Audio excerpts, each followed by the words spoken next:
حضرت جابر بن عبداللہ کے والد عبداللہ بن عمر احد میں شہید ہو گئے، کچھ 6 یا 10 مہینے تھی ان کی، قرضے چڑھ گئے، کاروبار میں نقصان ہو گیا۔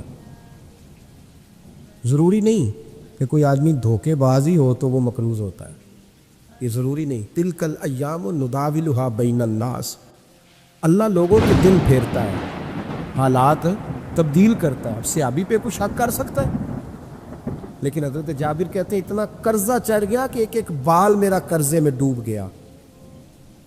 قرضے بڑے دینے تھے، مقروض آتے، تنگ کرتے۔ خود نبی کریم علیہ السلام نے فرمایا ہے کہ جو مقروض ہوتا ہے وہ قیدی ہوتا ہے، جب تک قرض دے نہیں لیتا اتنی دیر تک وہ آزاد نہیں ہوتا۔ حضرت جابر ابن عبداللہ کہتے ہیں میرے باغ میں کھجوریں پکی تھی، یہ بخاری میں بھی ہے، کنز العمال میں بھی ہے، ابن کثیر میں بھی ہے، امام حلبی نے سیرت حلبیہ میں بھی لکھا ہے، 20 درجنوں کتابوں میں آپ کو روایت ملی۔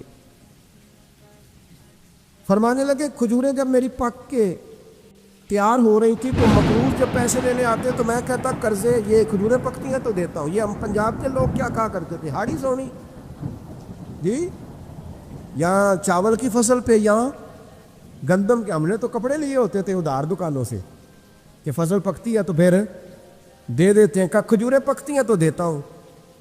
فرماتے پتہ مجھے کہ کھجوریں زیادہ تھوڑی ہیں اور جن کے پیسے دینے ہیں وہ پیسے، فرماتے ہیں کھجوریں پک گئی، اتاری تو یہ تو 11 گنا بھی اور ہو تب بھی قرضہ نہیں اترتا۔ کہتے ہیں میں نے دوستوں سے، یاروں سے، رشتہ داروں سے، وہ جو کہتے ہیں نہیں کوئی حکم ہوا تو بتانا، پھر جس دن بندہ حکم بتاتا ہے اس دن کہتے ہیں آج سویرے ہی بچہ پیسے لے گیا، لیکن 2 گھنٹے پہلے بتاتا تو تیرا کام، ہنس رہے ہیں آپ بیچ بیچ میں سے، 2 گھنٹے بس لیٹ ہیں آپ، بلکہ کئی تو پونے گھنٹے کا ٹائم دیتے ہیں، کہتے ہیں پونا گھنٹہ پہلے تو آ جاتا تو تیرا کام بس۔ اور جب بھی آپ فون کرو سے اگلی دفعہ کرے تو پھر شاید آدھے گھنٹے کا ٹائم دے دیں کہ آدھا گھنٹہ ہو گیا تو لیٹ ہو گیا، ورنہ کام بالکل تیار تھا۔ اور ہمارے زمانے میں تو دوستی قائم رکھنی ہے تو صرف اس سے رہ سکتی ہے جسے آپ کام نہ بتائیں، حالانکہ اس دوست کا کیا مطلب، دنیا تے جو کام نہ آیا اوکھے سوکھے ویلے، اس بے فیضے سنگی کولوں بہتر یار اکیلے، کیا مطلب ہے؟ کام بتایا تو رفو چکر ہو گیا، مانا کیا ہوا اس بات؟ میرے رسول کائنات علیہ السلام کے صحابی کہتے ہیں سب سے کہا پر کسی نے نہ سنی، جب میں تھک گیا نا تو میں دروازہ رسول پہ چلا گیا، یا رسول اللہ، یا رسول اللہ، یا رسول اللہ، حضور قرضے زیادہ ہیں، کھجوریں کم ہیں، یہودیوں کے پیسے ہیں وہ مانتے نہیں، نبی پاک نے فرمایا ان سے کہو تھوڑے تھوڑے لے لے باقی پھر دے، حضور نہیں مانتے۔ حضور کہہ سکتے تھے سلمان جاؤ بات کر کے آؤ، جاؤ بلال، صہیب جاؤ، کون جاتا ہے مقروضوں کی سفارش کرنے؟ کہتا ہے بھائی میں نہیں بیچ میں آؤں گا، اتنے پیسے اوہ ہو، میں اپنے موبائل فون بند کر جاتے، کو پوچھے نہ۔ لیکن نبی کریم علیہ السلام نے فرمایا سنو، خود رسول پاک، خود نبی پاک، حضور نے فرمایا چل میں تیرے ساتھ چلتا ہوں، چل میں تیرے ساتھ چلتا ہوں، مقروض کے ساتھ، امیر کے ساتھ نہیں، اس کے ساتھ نہیں جس نے پیسے لینے ہیں، بلکہ حضور مقروض کے ساتھ، گرے ہوئے کے ساتھ چلے، چل میں چلتا ہوں۔ یہودی تک گئے، فرمایا کچھ لے لے، یہ بیچارہ دھوکے باز نہیں الجھ گیا ہے، غربت، کچھ لے لے باقی پھر دے دیں گے۔ کہنے لگا سارے ہی لینے ہیں۔ جب اس نے بات نہ مانی تو پھر یہ اللہ کے رسول اعلیٰ حضرت فرماتے ہیں میرے کریم سے گر قطرہ کسی نے مانگا، دریا بہا دیے، دوربے بہا دیے۔ یہ دوربے کیا ہوتے ہیں؟ یہ مجھے پوچھا تھوڑے دن پہلے ایک شخص نے، آپ سنتے رہتے ہیں نا شعرات و ترجمہ پوچھتے ہی نہیں نا، کبھی پوچھ لیا کریں کہ اس کا معنی کیا ہے، کبھی پرچی لکھ لیا کریں تاکہ کوئی جب آپ سے پوچھے تو یہ دوربے کیا ہے؟ لفظ دوربے ہے ہی نہیں، اصل میں اعلیٰ حضرت کو پڑھتے نہیں نا لوگ، انہیں پتہ ہی نہیں وہ بات کتنی اعلیٰ، یہ لفظ دوربے نہیں ہے۔ اعلیٰ حضرت کہتے ہیں میرے قریب سے گر قطرہ کسی نے مانگا، دریا بہا دیے ہیں، دور بے بہا دیے۔ دور علیحدہ ہے اور بے بہا، دور کہتے ہیں ہیرے کو، ایک معنی ہیرا ہے، دور بے بہا، بے بہا کی تو سمجھ آتی ہے نا، دور بے بہا دیے ہیں یعنی ہیرے بے بہا دیے ہیں اسے۔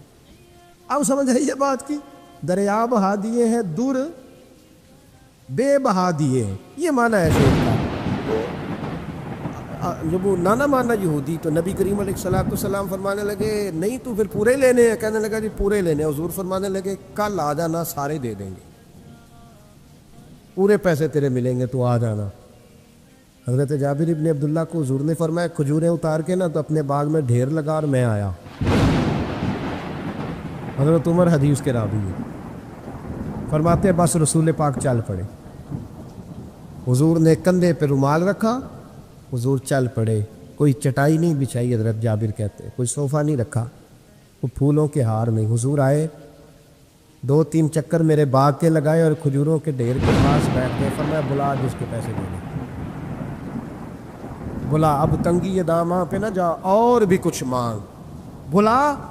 فرماتے بندے کو بلایا، حضور نے فرمایا کتنے پیسے؟ حضور اتنے درہم دینار ہے۔ فرمایا کھجوریں تولتا جا اور دیتا جا۔ فرماتے میں دیتا گیا، میں نے کہا حضور اس کے پیسے پورے ہو گئے۔ حضور مسکرا کے فرمانے لگے چل 4-5 کلو کھجوریں اضافی دے دے، کوئی عرض نہیں۔ کہتے وہ بھی دے دی۔ حضور نے فرمایا بلا دوسرے کو، فرمایا اس کو بھی بلایا، تولتا گیا، دیتا گیا، حضور پورے ہو گئے۔ نبی کریم علیہ الصلوۃ والسلام نے فرمایا چل 4-5 کلو کھجوریں زیادہ دے دے۔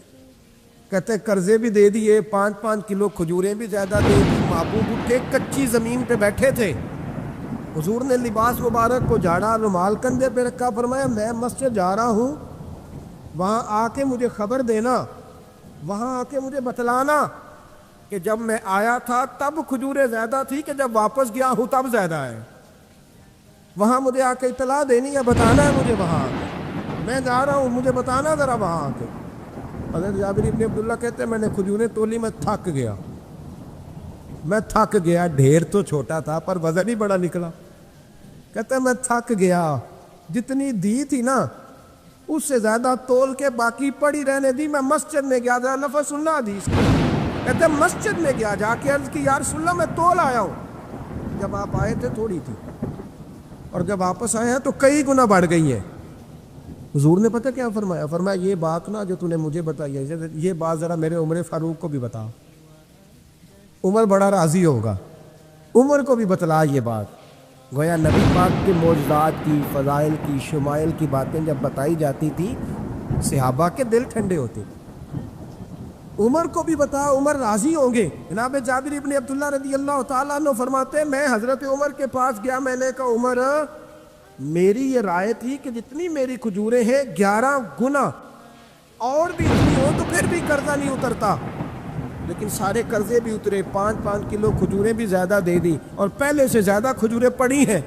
تو کہتے حضرت عمر کی آنکھیں روشن ہو گئی، چہرہ مسکرانے لگا، کہنے لگا تو اب بتا رہا ہے نا، اب واپس آ کے رزلٹ سنا رہا ہے، تو صحابہ سے پوچھ لے جب نبی کریم گئے تھے تو میں نے اسی وقت کہا تھا، حضور کے جاتے ہی میں نے کہا تھا اب دیکھنا رب کریم جابر بن عبداللہ پر ساری ہی رحمت نازل فرما دے، اللہ ہر قسم کا کرم فرمائے گا، خیر ہی خیر ہو جائے گی، دیکھ لے میں نے پہلے بتلا دیا۔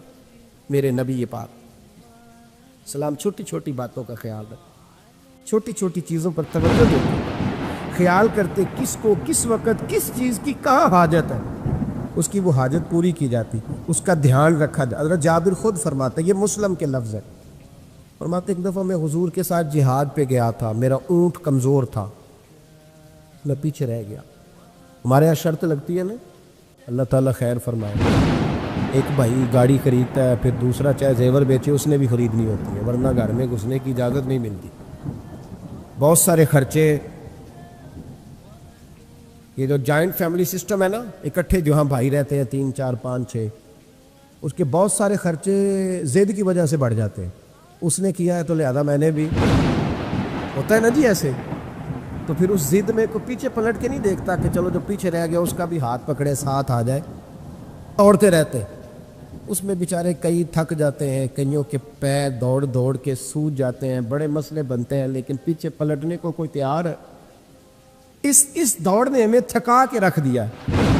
مسلم میں ہے، جناب جابر ابن عبداللہ کہتے ہیں حضور کے ساتھ میں جہاد پہ گیا، واپس آ رہا تھا، میرا اونٹ کمزور تھا، بوڑھا تھا، بیمار تھا، سب لوگ آگے گزر گئے، میں پیچھے رہ گیا، کچھ میں پریشان رہتا تھا غربت سے، تو میں مایوس بھی تھا، ذرا پیچھے رہ گیا، پریشان تھا۔ فرماتے ہیں نبی پاک نے 2-3 دفعہ پلٹ کے دیکھا، ادھر دیکھو. میں نے اپنی زندگی میں بڑے لوگ دیکھے ہیں، وہ امیروں میں چلے گئے، پیچھے پلٹ کے انہوں نے غریبوں کو کبھی نہیں دیکھا کہ وہ ایک دوست ہوتا تھا ہمارا جو ماڑا ہے، غریب ہے، پلٹ کے نہیں دیکھا. کہتے ہیں نبی کریم علیہ الصلاۃ والسلام نہ آگے گئے،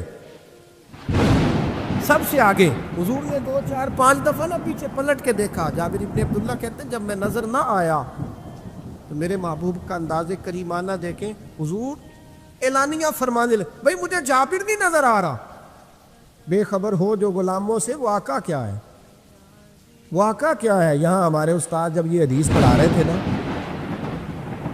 یہ حدیث پڑھا رہے تھے، وہ اچانک رونے لگ گئے. میں نے کہا حضور کیا ہوا، رو کیوں پڑے؟ تو کہنے لگے یار سوچتا ہوں جو محبوب جہاد سے واپسی پر اپنے غلاموں کو نہیں بھولے، وہ میدان محشر میں کیسے بھول جائے؟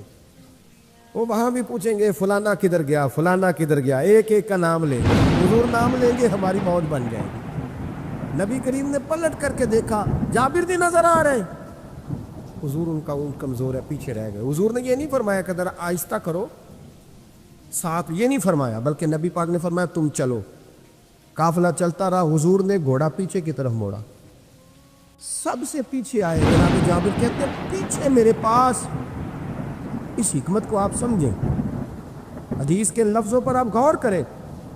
ایک کہہ کے کہنا ذرا اس کو میرے پاس لاؤ، یہ بات اور ہے، ذرا آہستہ ہو جاؤ، وہ بھی ساتھ مل جائے. لیکن یہ معنی اور ہے کہ غریب جہاں بیٹھا ہے اس کے پاس خود چل کے جانا.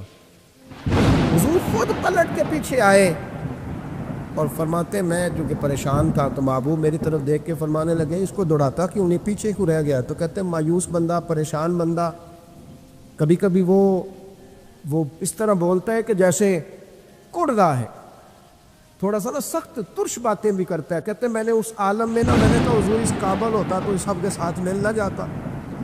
کمزور ہے، ماڑا ہے، مہران ہے، اور وہ بھی پرانی جو چل ہی نہیں سکتی. یہ کہاں یا رسول اللہ دوڑے گا، اس قابل ہی نہیں ہے.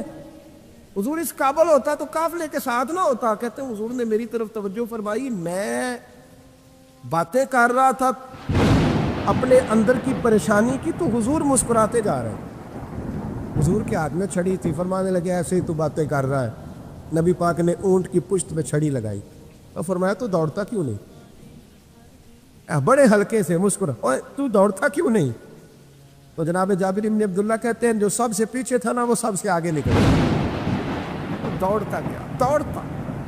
فرماتے ہیں میرا چہرہ بھی عجیب سا، لوگ میرے انداز دیکھیں کہ یہ کیسے آگے نکل گئے، کیسے، کبھی نہ سوچ یہ کیسے نکل گیا، بس سمجھ لے آگے وہی نکلا ہے جسے مصطفیٰ کی تھپکی مل گئی ہے. تو یہ نہ کہ سیاست کر گیا، چلاکی کر گیا، بس تھپکی مل گئی تو بات بن گئی. کہتے ہیں میں نکل گیا آگے، حضور کی تھپکی جو ملی تھی.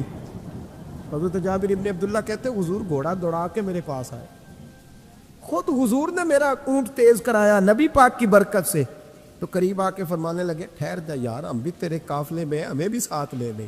فرماتے اب تو میں رو ہی پڑا کہ خود بھیک دے، خود ہی کہے منگتے کا بھلا ہو، ٹھہر جا یار ہمیں بھی ساتھ لے لے.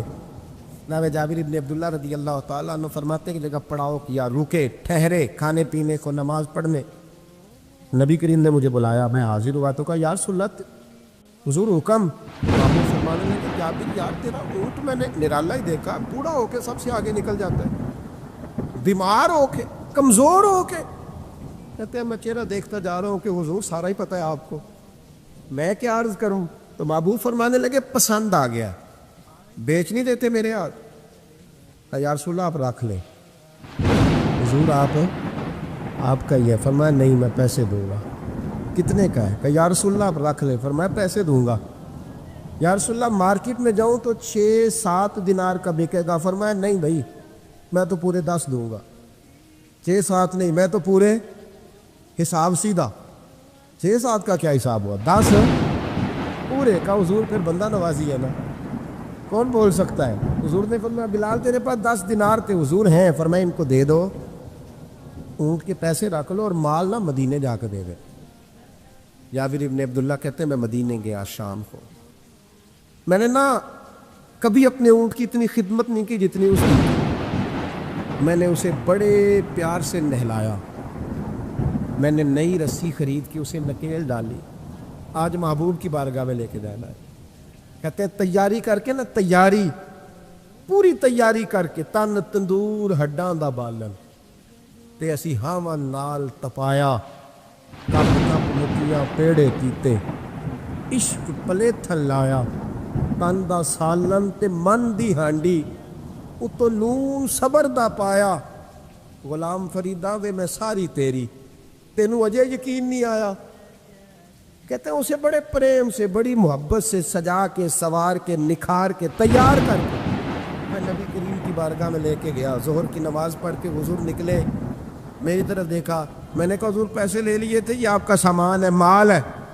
کہتے حضور نے نکیل تھامی، میں واپس پلٹا، ابھی گلی کی نکر مڑا نہیں تھا، حضور نے آواز دی، جابر ذرا سن تو صحیح. کہتے میں واپس آیا ہوں تو حضور مجھ سے بات کرنے لگے، فرمانے لگے یہ میرا اونٹ ہے، اسے کمزور اور بوڑھا نہ سمجھنا، کبھی جانوروں میں دوڑا کے دیکھنا، سب سے آگے نکل جاتا. اور کریم محبوب فرمانے لگے 6-7 دینار کا نہ سمجھنا، میں نے پورے 10 دینار کا خریدا. اور پھر حضور پھر مسکرائے، فرمایا جابر تمہیں پتہ ہے تحفہ لینے دینے سے محبت بڑھتی ہے؟ حضور ہاں. فرمایا رکھ لو، میں تمہیں تحفے میں دینا چاہتا ہوں، رکھ لو، میں تحفے میں دینا چاہتا ہوں. جناب جابر ابن عبداللہ کہتے ہیں میں واپس لوٹ رہا تھا، رو رہا اور کہہ رہا تھا جیسا نبی اللہ نے مجھے دیا، جیسا رسول اللہ نے، سب سے اولا ہو اعلیٰ ہمارا علم. آنکھیں بند کر کے جھوٹ کی زندگی جی کے، اپنے ساتھ بددیانتی کر کے، دھوکہ دے کے، اپنے آپ کو دائیں بائیں، اپنے آپ کو کہیں مصروف رکھ کے کچھ وقت ضائع تو کر لیتے ہو، پر تمہیں پتہ تو ہے نا کہ عبادت اللہ کی کرنی، تمہیں اس کی خبر ہے. میرے رسول پاک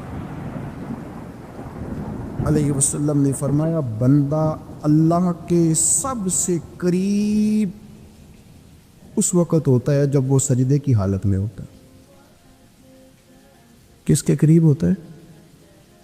اللہ کے سب سے قریب ہوتا ہے.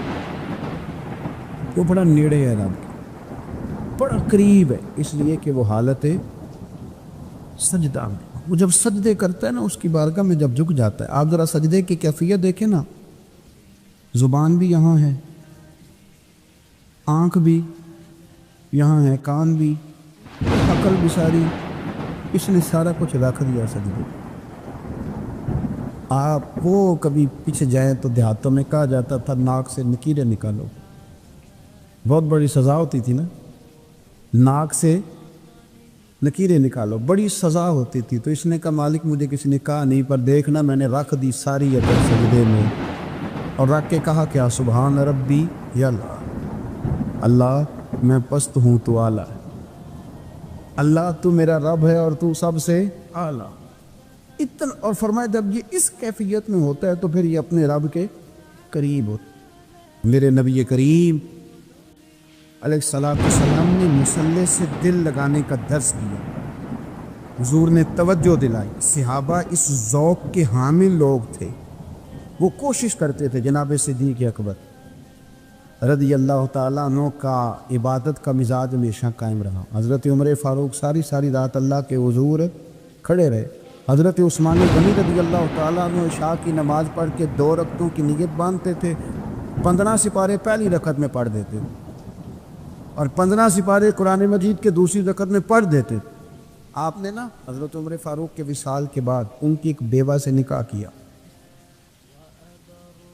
حضرت عثمان غنی نے نکاح کیا. وہ خاتون آپ کے نکاح میں آئیں تو عرض کرنے لگی امیر المومنین میرے لیے اعزاز تو بہت ہے کہ میں امیر المومنین کی بیوہ تھی تو امیر المومنین کی منکوحہ ہو گئی ہوں، لیکن حضور نہ تو میں جوان ہوں کہ میرے اندر رغبت ہوتی اور نہ میں اب اس قابل ہوں کہ کوئی خدمت کر سکوں، میرے ساتھ نکاح کی وجہ کیا بنی؟ عثمان غنی رو پڑے. فرمانے لگے میں نے عمر فاروق کو مسجد میں اپنے رب سے ڈرتے ہوئے دیکھا، میں نے اسے روتے ہوئے دیکھا، عدل کرتے دیکھا، انصاف کرتے دیکھا، امت کی خیر خواہی کرتے دیکھا. تمہارے ساتھ نکاح اس لیے کیا ہے کہ تم مجھے یہ بتاؤ کہ عمر فاروق گھر کے اندر اپنے رب کو کیسے راضی کرتے، گھر کے اندر کیسے راضی کرتے تھے، وہ طریقے بتلاؤ، تم بتاتی جانا اور میں بھی اسی طرح گھر میں عبادت کروں۔ جس گھر میں اللہ کا ذکر ہوتا ہے وہ گھر زندوں کا ہے، اور جس گھر میں رب کریم کا ذکر نہیں ہوتا وہ گھر زندوں کا نہیں ہے۔ گھر نا ہم نا کتابوں میں پڑھتے ہیں کہ بزرگ کہتے ہیں، حضرت فضیل بن ایاس کہتے ہیں کہ میں ایک گلی سے گزر رہا تھا تو گھر کے اندر کسی قاری صاحب نے قرآن کی آیت پڑھ دی، ولی من خاف مقام ربہ جنتا، میں تے میرے کانوں سے ٹکرائی تو اللہ نے میری کایا ہی پلٹ دی، میں توبہ کر گیا۔ اب گھر کے اندر سے آواز آئے تو صحیح نہ تلاوت پر اندر سے آواز آتی نہیں ہے، ڈیک بجنے کی آواز آتی ہے، یا ٹی وی چلنے کی آواز آتی ہے، یا دھوم مچانے کی آواز آتی ہے۔ عبادت کا وہ جو خاص شوق تھا، وہ جو حسن تھا، وہ جو توانائی، وہ جو بات، ایک جگہ پہ ہم بیٹھے تھے تو وہاں ایک صاحب آئے اور انہوں نے آتے ہی کہا کہ مجھے مصلی دے دیں، میرے میں کچھ نفل رہ گئے۔ تو میں نے وضو کر لیا تو کوئی مصلی مل جائے، مصلی انہیں دے دیا گیا، وہ مصلی لے کے چلے گئے تو پیچھے ایک صاحب نے تبصرہ کیا کہ انہوں نے کتنا ریاکار بندہ ہے، لوگوں کو دکھا رہا ہے کہ میں نفل پڑھتا ہوں، ہے کو بات کرنے والی۔ میں نے اسے کہا، میں نے کہا تو مہربانی کرنا، اس طرح کی ریاکاری تو بھی کر، پکڑ مصلی اور جا تو بھی تھوڑی ریاکاری کر کے آ، اٹھ ذرا، شکر کر کوئی یہ ریاکار بھی ملا ہے، کوئی نفل پڑھ کے ریاکاری کر رہا ہے۔ اللہ کا میں کہتا ہوں کو پڑھے تو صحیح نہ، جا یہ کوئی دور ہے نفل پڑھنے کا، اس میں تو لوگوں کا مزاج ہی نہیں، طبیعت ہی نہیں۔ میں نے کہا چل مہربانی کر کے دے مصلی، تو بھی جا تھوڑی سی کاریا ریاکاری کرو تو صحیح نا، مزاج ہی نہیں، ذوق۔ جمعے کی نماز پڑھ کے یوں دنیا بھاگتی ہے، او ہو پتہ نہیں کون سی پیچھے آگ تھی جو بجھائی جائے گی، اور آج تک لوگ مسئلہ پوچھ رہے ہیں کہ جمعے کی بعد والی سنتیں کتنی ہوتی ہیں۔ میں نے کہا کتنے سال ہو گئے جمعہ پڑھتے، کتنے سال ہو گئے، ابھی تک سنتوں کا نہیں پتہ، ابھی تک نہیں علم کے پہلے کتنی رکھتے ہیں اور بعد میں کتنی رکھتے ہیں۔ فجر کی سنتیں کب پڑھنی چاہیے؟ سنو فجر کی سنتوں کے بارے۔ میرے رسول کریم سید عالم صلی اللہ تعالیٰ علیہ وسلم سے ایک صحابی نے پوچھا تھا، حضور میری فجر کی سنتیں رہ گئیں یا رہ جاتی ہیں تو حکم کیا ہے؟ کیا انداز ہے حضور؟ بخاری مسلم کے لفظ سنو، حضور سید عالم صلی اللہ علیہ وسلم فرمانے لگے، اس نے کیا پوچھا تھا؟ حضور جواب کیا دیتے؟ فرمایا فجر کی سنتیں کبھی نہ چھوڑنا، فجر کی پہلی 2 سنتیں کبھی نہ چھوڑنا۔ یا رسول اللہ صلی اللہ تعالیٰ علیہ وسلم میری رہ گئی ہیں، رہ جاتی ہیں۔ فرمایا فجر کی 2 سنتیں نہ چھوڑنا، فرمایا فجر کی پہلی 2 سنتیں مجھے دنیا اور دنیا کے اندر جو کچھ ہے وہ سب سے زیادہ پیاری ہے۔ فجر کی 2 سنتیں دنیا اور دنیا میں جو کچھ ہے مجھے وہ سب سے زیادہ پیاری ہے، اس لیے فجر کی سنتیں نہ چھوڑ۔ اپنا ذوق، اپنی طبیعت، ہم نے نا ذوق غلط بنا لیا۔ اگر 20 بندے کہہ بھی دیں گے تو نے بڑی شاندار تلاوت کیا تو کیا اس سے بنے گا؟ 100 بندہ کہہ بھی دے تیری کیا بات ہے، کیا بات ہے نعت خاں کی، کیا بات ہے علامہ صاحب کی، پیر صاحب کی، پیر مہر علی شاہ صاحب رحمۃ اللہ علیہ۔ آپ تشریف فرما تھے تو آپ کے ایک ہی بیٹے بابو جی جن کو کہا جاتا ہے، جس دن صاحبزادے پیدا ہوئے تو خادم نہ وہاں سے نکلا۔ ان لوگوں کے شوق اور طرح کے تھے نا، تو ان کی توجہ بھی اپنے شوق کی طرف رہتی، تو خادم نکلا اندر سے، پیر صاحب مبارک ہو، پیر صاحب مبارک ہو، پیر صاحب مبارک ہو، پیر صاحب مبارک ہو، شور کر رہا ہے۔ تو پیر صاحب کو وجد ہو گیا، اللہ اکبر، اللہ اکبر، اللہ، کیا ہوا؟ کس کی مبارک دے رہے ہو؟ اس کی حضور اللہ نے بیٹا دیے۔ تو آپ فرمانے لگے اچھا حضور آپ کیا ہوا، آپ پریشان ہو گئے؟ فرمانے لگے جب تو نے 3 دفعہ کہا نا مہر علی کو مبارک ہو تو میں سمجھا تھا شاید تجھے کسی نے بتا دیا ہے کہ مہر علی سے اللہ راضی ہوگا۔ میں سمجھا تھا کہ شاید تو یہ خبر لے کے آیا ہے کہ کسی نے بتایا ہے کہ مجھے آج خبر ملی ہے کہ مہر علی سے رب اچھا پتر ہوا ہے، الحمدللہ اللہ کا شکر ہے، پر میرے لیے مبارک کا دن وہ ہوگا جب میرا رب کہے گا کہ میں مہر علی سے راضی ہوں، میرے محبوب کہیں گے کہ میں مہر علی سے۔ آپ بات کو سمجھے، شوق ہی کسی اور طرف تھا، دل ہی کہیں اور لگا ہوا تھا۔ طبیعت ہی کہیں اور مائل تھی. کوئی وظیفہ پوچھتے تھے تو پڑھتے تھے وہ لوگ, کچھ اللہ اللہ انہیں بتائی جاتی تھی تو کرنے کا ذوق رکھتے تھے. طبیعت تھی, قائل تھے.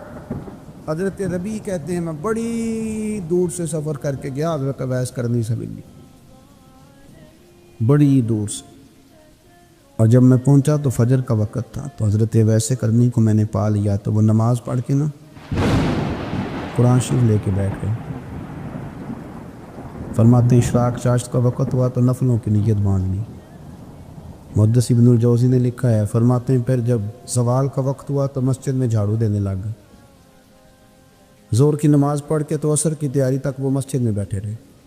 اور میرے نبی پاک علیہ السلام نے فرمایا جو نماز کے انتظار میں بیٹھا ہو وہ نماز ہی میں ہے, وہ نماز ہی میں ہے. فرمایا میری دنیا, میری امت کی جو رہبانیت ہے نا وہ اتنی ہے کہ نماز کا انتظار کرے. اذان کے بعد نماز کا یہ راہب ہے, یہ اس وقت چھوڑ کے بیٹھے ہیں ذرا. فرماتے ہیں عصر تک انہوں نے اللہ اللہ کی, پھر مغرب تک کی, عشاء کی نماز ہوئی تو نماز پڑھی تو وہ تھک گئے. اب مجھے وہ فارغ ہوں مصلی چھوڑے تو میں ملاقات کروں نا, کہ آپ حیران نہ ہو کہ اتنی دیر بندہ کیسے اللہ اللہ کر. ہم نے کی نہیں نا اس لیے ہم پریشان ہیں. جو عادی ہوتے ہیں وہ کر بھی لیتے ہیں. وہ یہ کام, میری بات کو سمجھ آ رہے ہیں؟ جب جاتے ہو کسی دفتر میں تو 8 گھنٹے کھڑے رہ لیتے ہو نا, مجبوری ہوتی ہے تو کھڑے رہا جا سکتا ہے. پاسپورٹ کا دفتر, بولیے امیگریشن کی لائنوں میں, اور میں نے تو ایمبیسیوں میں بندے 12 گھنٹے پہلے جا کے کھڑے تھے, رہ لیتے ہیں کھڑے. تو اگر ان کاموں کے لیے رہا جاتا ہے تو اللہ رسول کے لیے بھی کھڑے رہا جا سکتا ہے. تو فرمانے لگے کہ جب عشاء کی نماز کے بعد آخر انسان تھے, تھک گئے, نیند کا غلبہ ہوا تو تھوڑی ایسے آنکھ بند ہوئی تو کھلی تو رونے لگے. حضرت ویسے کر دیا, رو کے کہنے لگے مالک مجھے غافل تو نہ کر, ابھی میں نے کیا بھی کچھ نہیں, دن ختم ہو گیا, کوئی نفل نہیں, کوئی اللہ اللہ نہیں, اللہ مجھے غافل نہ کر, میری مدد فرما. فرماتے ہیں جب وہ روئے تو میرے ساتھ جو شخص تھا میں نے کہا اٹھو چلیں. کہنے لگا حضور ملا نہیں. فرمایا جو میں لینے آیا تھا وہ مجھے مل گیا ہے, جو میں ان سے سیکھنے آیا تھا وہ مجھے نصیب ہو گیا. اب اور میں نے کیا لے, ختم ہو گئی بات, اٹھو چلیں. اللہ کے بندوں نے حضرت ربیعہ بن کعب اسلمی رضی اللہ تعالیٰ عنہ فرماتے ہیں, کہتے ہیں جب بنو قریظہ اور بنو نذیر یہودیوں کے ساتھ حضور علیہ السلام نے جنگ کا اعلان فرمایا تو وہ دشمن ہو گئے. ہمیں خطرہ تھا کہ وہ رات کو کہیں محبوب کو تکلیف نہ دے, تو کچھ لوگ نا تلواریں لے کے نبی پاک کے دروازے پہ پہرے داری کرتے تھے. گن مین رکھنا حرام نہیں, اگر کسی کو واقعی خطرہ ہو تو اس کے لیے سنت بھی ہے. حضرت علی المرتضیٰ تلوار لے کے حضور کے گھر کا پہرا دیتے تھے. حضرت ربیعہ بن کعب اسلمی رضی اللہ تعالیٰ عنہ فرماتے ہیں کہ رات میری ڈیوٹی تھی کہ میں حضور کے گھر کا پہرا دوں گا. تو فرماتے ہیں میں باہر سن رہا تھا, ساری رات ہی میرے نبی پاک نے اللہ کی تسبیح پڑھی, ساری رات, کبھی تسبیح, کبھی تہلیل, کبھی تحمید, کبھی تکبیر, ساری رات. فرماتے ہیں ساری رات حضور پڑھتے رہے اور ساری رات ہی میں سنتا رہا. مجھے اونگ آ گئی, میری آنکھ لگ گئی, حضور ابھی پڑھ رہے, میں تھک کے سو گیا. اور فرماتے ہیں جب میری آنکھ دوبارہ سے کھلی تو میرے کانوں میں پھر کوئی چیز گونجی, تو میں نے کان لگایا تو میرے حبیب ابھی بھی اللہ کو یاد کر رہے. ساری رات حضور رب کی عبادت کرتے. اسی لیے تو کہا یا ایھا المزمل قم اللیل الا قلیلا, حبیب ساری رات تو نہ جاگا, تھوڑا آرام بھی کر لیے گا. میرے بھائی اپنا مصلی, اپنی عبادات, اپنے وظائف, اللہ اللہ جو آپ نے کسی سے سیکھی ہے اس کو کبھی کمزور نہ ہونے دیں. شجرہ شریف جو کسی بزرگ سے آپ لے لیتے ہیں تو کیا رسم ہے کوئی, اس پہ کچھ لکھا ہوتا ہے, وہ پڑھنے کے لیے دیا جاتا ہے. اس پہ لکھا ہوتا ہے کہ یہ اللہ اللہ آپ نے کرنی ہے. انسان پر اگر کوئی شخص نیکی کر دیتا ہے, احسان کر دیتا ہے, تو انسان اس کے سامنے پھر گردن نہیں اٹھا سکتا. یار یہ میرے مشکل وقت کا دوست ہے, اس نے میرے سامنے کی, کبھی بھی گردن نہیں اٹھائے گا, جھکا کے رکھے گا. تو اگر عام کوئی نیکی کر دے تو اس کے سامنے انسان کبھی گردن نہیں اٹھاتا. تو جو رب ساری نعمتیں عطا فرمائے, جو کہے کہ تیری تخلیق میں نے کی، تجھ سے پہلوں کو بھی پیدا میں نے کیا، تیرے لیے زمین کا بچھونا بھی میں نے بچھایا، آسمان کی چھت بھی میں نے لگائی، تیرے لیے زمین سے ساری اناج کو، پھل کو، کھیتیوں کو نکالا بھی تیرے لیے۔ اب تو اس طرح کر کہ تو میری عبادت کر، تو میری بارگاہ میں جھک جا۔ بہت سارے نشے لوگوں کو لگے ہوئے ہیں۔ ہر آدمی کوئی نہ کوئی نشہ کرتا ہے، کوئی دولت کا کرتا ہے، کوئی شہرت کا کرتا ہے، کوئی اپنی تعریف کا نشہ کرتا ہے، 2-4 لوگوں سے تعریف سن کے مطمئن ہو جاتا ہے۔ ناراض تو نہیں ہو گیا اس جملے سے؟ آپ کرتے ہیں لوگ دولت کا نشہ، یہ جب نقصان ہوتا ہے تو بندے بیمار نہیں ہو جاتے؟ پیسے ڈوب جاتے ہیں تو لوگ بیمار نہیں ہو جاتے؟ تو اس کا مطلب یہ ہوتا ہے کہ نشہ ٹوٹ گیا ہے۔ اب بہک ہوئے ہیں نا تھوڑے سے تو کانپتے ہیں، تڑپتے ہیں، پریشان۔ نشئی اسی طرح ہی کرتا ہے نا، نہیں ملتا تو پریشان ہوتا ہے۔ یہ سارے نشے ہیں، مختلف قسم کا نشہ۔ ہم مانتے نہیں اس بات کو، تسلیم نہیں کرتے، کیونکہ تسلیم کرنا بڑا مشکل کام ہے۔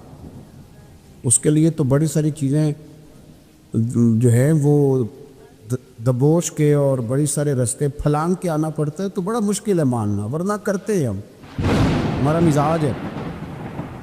یہ گھومنے پھرنے کا، دنیا دیکھنے کا بھی ایک نشہ ہے، یہ بہت ساری باتیں کرنے کا بھی ایک نشہ ہے، گپ شپ کا بھی ایک نشہ ہے۔ 2-4 لوگوں کی جب تک پگڑیاں نہ کھول لیں، بعض لوگوں کو نیند نہیں آتی۔ یہ غیبت کا، چغلی کا، بددیانتی کا، یہ بھی ایک نشہ ہے۔